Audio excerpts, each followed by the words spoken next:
तो बहुत सारे ज़िलों में जो बहुत सारे परीक्षा केंद्र हैं, उन सभी में से वो ज़िला आइडेंटिफाई किया तो पता चल गया कि ये मोतिहारी ज़िले से लीक हुआ है। फिर ये पता चल गया कि शांति निकेतन जुबली स्कूल से ये लीक आउट हुआ है। हम लोगों ने उस परीक्षा केंद्र, उस हॉल और उस परीक्षार्थी को भी लोकेट कर लिया।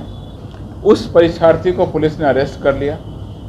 उसके द्वारा जो ये फ़ोटो खींच करके बाहर भेजा गया था, उसका भाई, उसको भी पुलिस ने अरेस्ट कर लिया।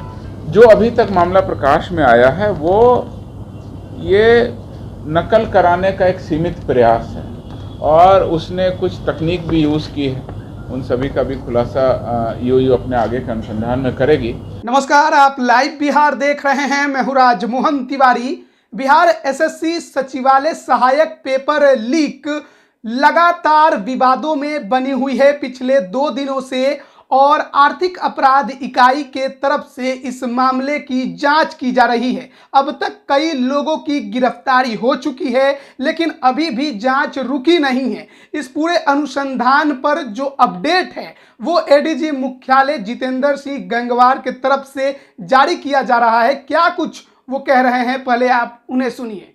करीब 3 लाख से ऊपर कैंडिडेट 3 पालियों में बैठ रहे थे। हर एक पाली में 3,10,000 से ऊपर थे और बहुत सारी पालियों में एग्ज़ाम चल रहा था। जो सूचना प्राप्त हुई उसमें आर्थिक अपराध इकाई के द्वारा कांड संख्या 40/2022 दर्ज कर लिया गया। इसमें धोखाधड़ी के कांड, आईटी एक्ट की धारा और बिहार परीक्षा संचालन अधिनियम भी लागू किया गया। इस पूरे मामले में जो पुलिस उपाधीक्षक स्तर के अनुसंधान करता है, उनके द्वारा अनुसंधान किया जा रहा है। काफ़ी टीम इसमें अलग अलग तरीके से काम कर रही है। अनुसंधान में ये बात अभी तक प्रकाश में आई है कि परीक्षा प्रारंभ होने के लगभग आधे समय के बाद, परीक्षा 10 बजे से प्रारंभ थी और 12:15 पर समाप्त होनी थी। लगभग आधे समय के बाद 10:53 से 11:09 के बीच में परीक्षा केंद्र से कोई फ़ोटो खींच करके भेजा गया, जिसकी सूचना आर्थिक अपराध को मिली।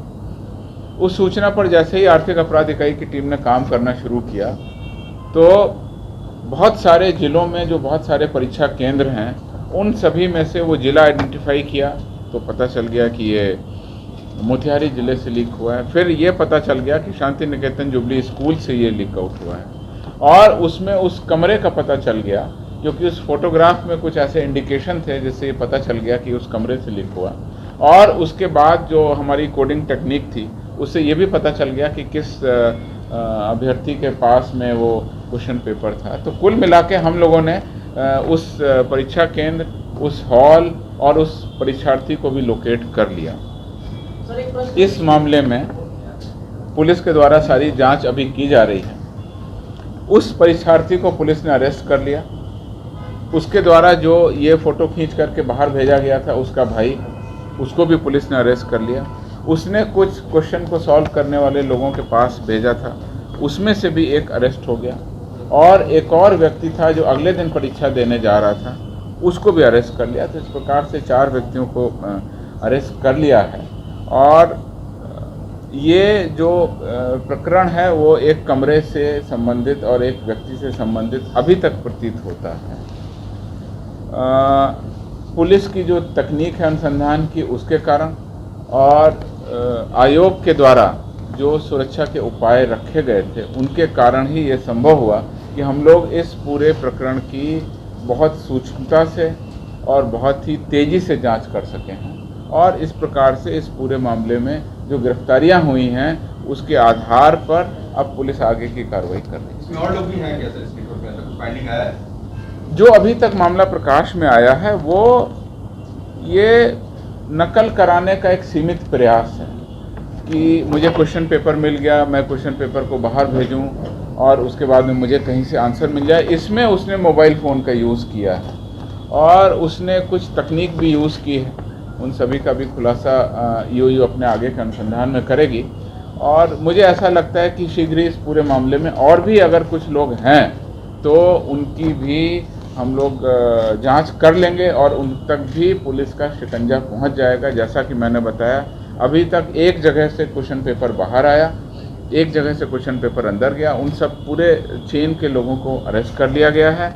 जहां तक इन्विजिलेटर, परीक्षा केंद्र और परीक्षा के जो सुपरिटेंडेंट जो केंद्राधीक्षक वगैरह होते हैं उनकी भूमिका की भी जांच आर्थिक अपराध इकाई सूचना से कर रही है।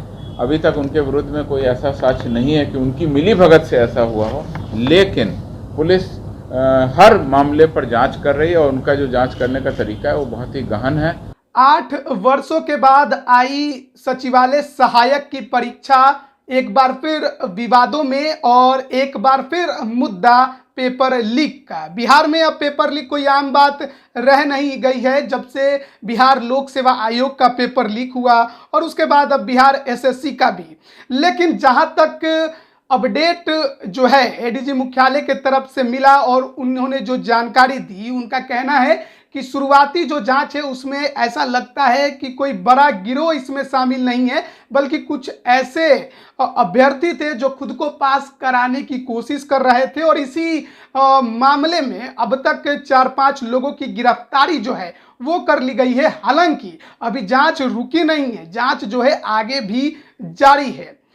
देखिए, एक तरफ तो ये पुलिस का और आर्थिक अपराध इकाई के तरफ से बयान आ रहा है, वहीं दूसरी तरफ आयोग ने इस पर कोई प्रतिक्रिया अब तक जारी नहीं की है जब वो पहली बार स्पष्टीकरण जारी किया था उसके बाद। वहीं अगर बात अभ्यर्थियों की करें तो उनकी मांग कुछ और है और साफ तौर पर उनका कहना है कि देखिए, पेपर रंगने के लिए 10 मिनट काफ़ी होता है और अगर सोशल मीडिया पर प्रश्न पत्र वायरल हो गया है एग्ज़ाम खत्म होने के पहले, तो ऐसे में पूरी परीक्षा को रद्द कर देनी चाहिए। देखना होगा कि आयोग इस पर क्या कुछ एक्शन लेता है। बने रहिए लाइव बिहार के साथ। आप सभी का बहुत बहुत धन्यवाद। लाइव बिहार यूट्यूब पर सब्सक्राइब और फेसबुक पर लाइक ज़रूर करें।